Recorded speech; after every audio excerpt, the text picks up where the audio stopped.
ఢిల్లీ శాసనసభ ఎన్నికలకు ముందు controller and auditor general CAG నివేదిక ఆమ్ ఆద్మీ పార్టీకి గట్టి షాక్ ఇచ్చింది. అరవింద్ కేజ్రీవాల్ ముఖ్యమంత్రిగా ఉన్నప్పుడు ఎక్సైజ్ లైసెన్స్ నిబంధనలను తుంగలో తొక్కారని కాగ్ తన నివేదికలో పేర్కొంది.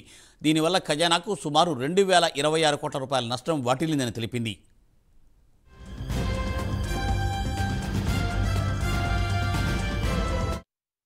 అయితే లిక్కర్ స్కామ్లో నిబంధనలు తుంగలో తొక్కినందువల్ల ఖజానాకు ఎంత నష్టం వాటిల్లిందో ఈసారి లెక్కలతో సహా కాగ్ పక్కాగా తేల్చేసింది.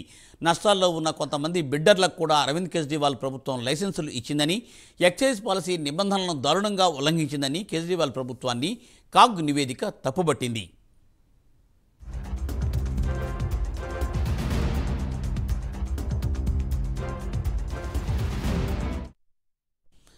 ఎక్సైజ్ పాలసీ ద్వారా సామాన్యుడి జేబు చిల్లుపడుతూ ఉంటే ఆమ్ ఆద్మీ పార్టీ నాయకులు మాత్రం పెద్ద మొత్తంలో కిక్ బ్యాక్లు తీసుకున్నారని నివేదికలో పేర్కొంది కాగ్.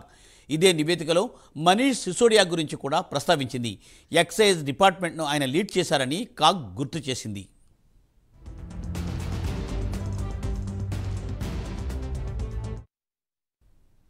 కేజ్రీవాల్తో పాటు ఆయన మంత్రివర్గ సహచరులు, నిపుణుల కమిటీ ఇచ్చిన సిఫార్సులను బుట్టదాఖలు చేశారని కాగ్ నివేదికలో పేర్కొంది.